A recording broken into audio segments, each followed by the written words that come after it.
News করছেন কে করছে এটা? এই যে আবুল কালাম আজাদের সামনে যে জুয়েল বিশ্বাসের সহকারে আবুল কালাম আজাদের যে দিচ্ছেন ইন্টারভিউ দিচ্ছেন আবুল কালাম, আমি কথা শেষ করি। আবুল কালাম আজাদের যে ইন্টারভিউ দিচ্ছেন, ঠিক আছে, আবুল কালাম আজাদের কাছে আমি স্বীকারোক্তি দিচ্ছেন, আমি বুজু মাতাবরের ছেলে, ছোট ছেলে আবির রেহান এবং বড় ছেলে আকবর মাতাবর এবং বুজু মাতাবর আপনার থেকে 1,12,000 টাকা চাঁদা নিচ্ছি। চাঁদা না দেওয়াতে জোর বুবু কামের মাধ্যমে টাকা দিচ্ছি।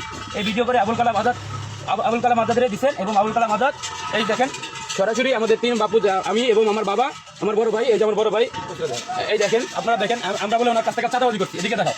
আচ্ছা, এই যে ওনার প্রায় 1.5 থেকে 2 লক্ষ টাকা পেজ, উনি একজন সাংবাদিক এবং উনি সাংবাদিক, উনি ডাইরেক্ট পোস্ট করছে আমাদের 3 বাপুদের ছবি দিয়ে, চাঁদাবাজ বজনু মাতাবর, ছোট ছেলে আবির রেহান, বড় ছেলে আকবর মাতাবর। আমি 3 বাপুতে আপনার কাছ থেকে কখনো চাঁদা নিছি? আপনাকে হয়রানি করছি? এটার সাথে কি আমরা জড়িত? আচ্ছা আসেন, এই আবুল কালাম আজাদ একজন রাজাকার, উনি জামাতের এজেন্ট এবং উনি দেশের অস্থিতিশীল পরিস্থিতি তৈরি করার জন্য বিভিন্ন সময় বিভিন্ন বিষয় নিয়ে। দেখুন, একটি দোকানদার বিএনপির এক নেতার বিরুদ্ধে মিথ্যা চাঁদাবাজির অভিযোগ দিয়ে জামাতে ইসলামের কিছু বট বাহিনী আছে একটা ভিডিও বানিয়ে প্রচার করতেছে। এখন এই বিএনপির নেতা উনাকে ধরছে যে আমি তোমার কাছ থেকে কবে চাঁদা চাইছি, কয় টাকা চাঁদা চাইছি বলো। উনি কিন্তু বলতে পারে না, উনি বলতেছে না আপনি চাঁদা চান নাই। তাহলে এই যে মিথ্যা প্রচারগুলা করতেছে, এদের বিচার হওয়া দরকার আছে না? দেখুন, আমরা দেখতেছি নির্বাচনের পরে সারা বাংলাদেশে বিভিন্ন জায়গায় ফেসবুকে ঢুকলেই দেখা যাইতেছে জামাতে ইসলামের নেতাকর্মীরা বিএনপির নেতাকর্মীদের বাড়ি ঘরে হামলা করতেছে, মারধর করতেছে।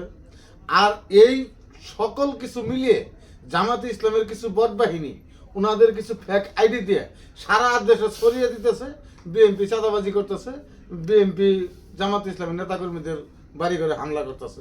তা আমি আমাদের প্রধানমন্ত্রী জনাব তারেক রহমানকে বলবো যে আপনি দ্রুত এই জামাতে ইসলামের যে এই যে বট বাহিনী আছে এদেরকে শাস্তির আওতায় আনেন। তা না হলে এরা যে আগে বলছিল যে বিএনপি ক্ষমতায় গেলে 3 মাসের বেশি আমরা টিকতে দিব না, তারা কিন্তু ওই প্রক্রিয়াই চালু করতেছে। কারণ এই যে বিভিন্ন জায়গায় বিভিন্নভাবে সোশ্যাল মিডিয়ার মধ্যে ছড়িয়ে দিতেছে যে বিএনপি চাঁদাবাজি করতেছে, বিএনপি মানুষের বাড়ি ঘরে হামলা করতেছে।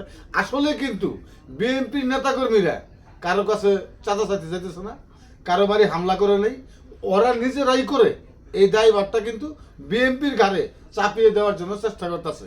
তাড়াতাড়ি এই সমস্ত বিষয়গুলা খতিয়ে দেখার জন্য আমরা জনগণের পক্ষ থেকে অনুরোধ করতেছি, কারণ তা না হলে বড় ধরনের একটা ক্ষতি হয়ে যাবে বিএনপি।